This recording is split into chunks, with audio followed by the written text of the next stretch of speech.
Hola mi gente linda, viajera y emprendedora, esta vez me encuentro en Pompeya. Pompeya fue una ciudad romana situada en la Campania a orillas del Golfo de Nápoles, próxima a la actual Nápoles. Sus orígenes no se conocen bien, se supone que fue una fundación osca, pueblo que ocupó la región de Campania tras la colonización griega del sur de la costa tirrena en los siglos VIII y VII a.C. Al estar en un área de notable actividad sísmica y volcánica, Pompeya sufrió a lo largo de su historia varios desastres naturales, como el intenso terremoto del año 62 que afectó a la red de agua corriente y arruinó varios edificios públicos y zonas del foro que todavía seguían sin actividad. El 24 de agosto del año 79, cuando una violenta erupción del monte Vesubio enterró bajo toneladas de sedimentos. Muchos de sus habitantes fallecieron debido al flujo piroclástico. A partir de trabajos arqueológicos realizados en 2018, se postuló que la erupción pudo ocurrir el 24 de octubre, aunque ya había pruebas previas que indicaban una datación en el otoño o en el invierno del mismo año. Las excavaciones sistemáticas ocurrieron en el año 1748. La antigua ciudad romana se encontró en un excelente estado de conservación, lo que ha permitido desenterrar un precioso testimonio del urbanismo y la civilización de la antigua Roma.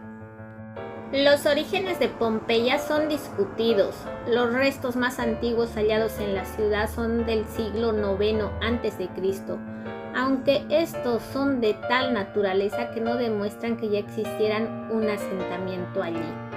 Como quiera que fuese, la mayoría de los expertos está de acuerdo en que la ciudad debía existir ya en el siglo VI a.C., con las dimensiones que tenía en época histórica, y estar ocupada por los oscos, uno de los pueblos itálicos. El año 59 se produjeron serios disturbios en el anfiteatro de la ciudad entre los pompeyanos y unos visitantes de Nuceria, que tuvieron como resultado diversos muertos y heridos. El enfrentamiento fue de tal magnitud que llegó a oídos del emperador Nerón, que prohibió las exhibiciones de gladiadores en la ciudad durante 10 años.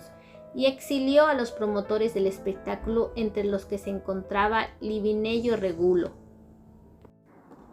En el año 62, un fuerte terremoto dañó seriamente la ciudad. Según Tácito, fue en gran parte destruida por un terremoto. En el periodo subsiguiente se emprendieron trabajos de restauración que todavía no habían concluido cuando el Vesubio entró en erupción. Había templos y lugares públicos en ruinas y varias cuadrillas de obreros reparando desperfectos en casas privadas. Esta situación pudo deberse a que el terremoto del año 62 dejó en efecto la ciudad casi destruida, a los trabajos de reparación de los desperfectos debidos a los pequeños seísmos previos a la erupción. Varios edificios conservan placas en honor a los ricos ciudadanos que ofrecieron su propio dinero para repararlos.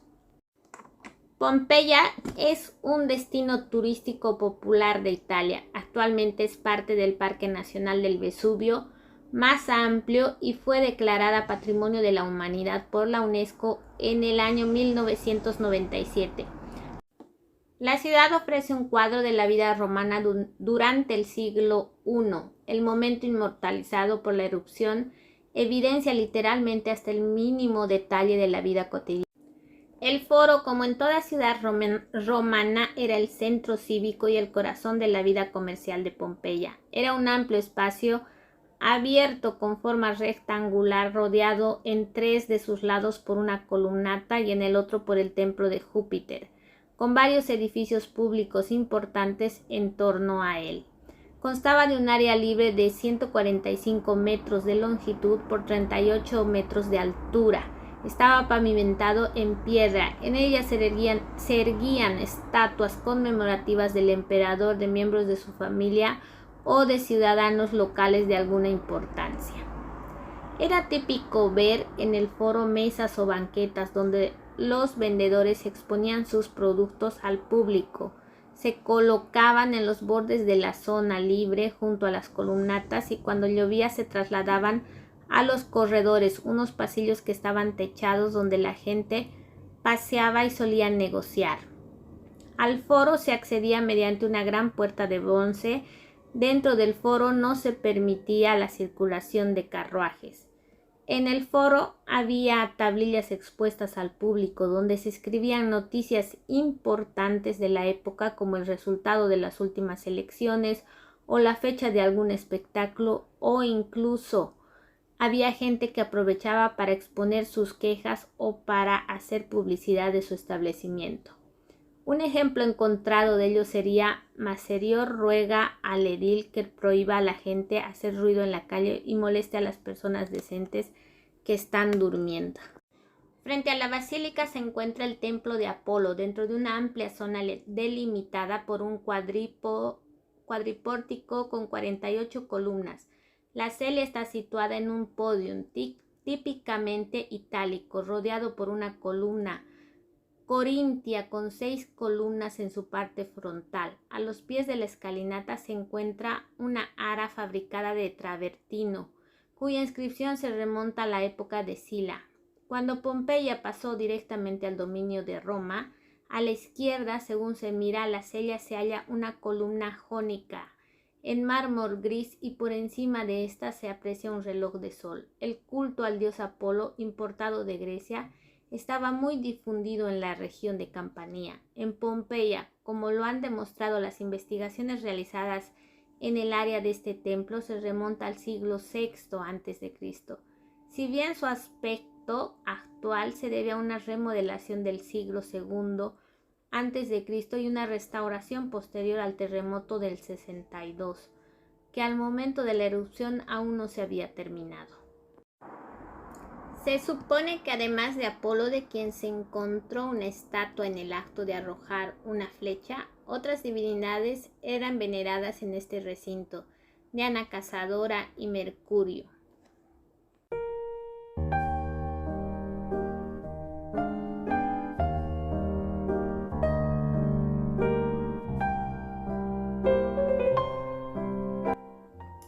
Visitar Pompeya es un lujo, sobre todo por la cantidad de restos romanos que aún quedan en pie, como las columnas de piedra caliza, los frescos de la vida cotidiana de Pompeya o la Vía degli Augustali.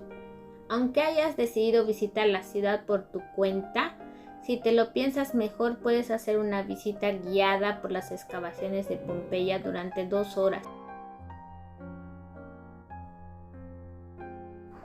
El descubrimiento de Pompeya nos ha permitido acceder a espacios íntimos de casas, negocios y vidas, en definitiva, de personas normales de la antigua Roma que han quedado conservadas intactas tras la tragedia y la sepultura bajo el manto de lava y ceniza.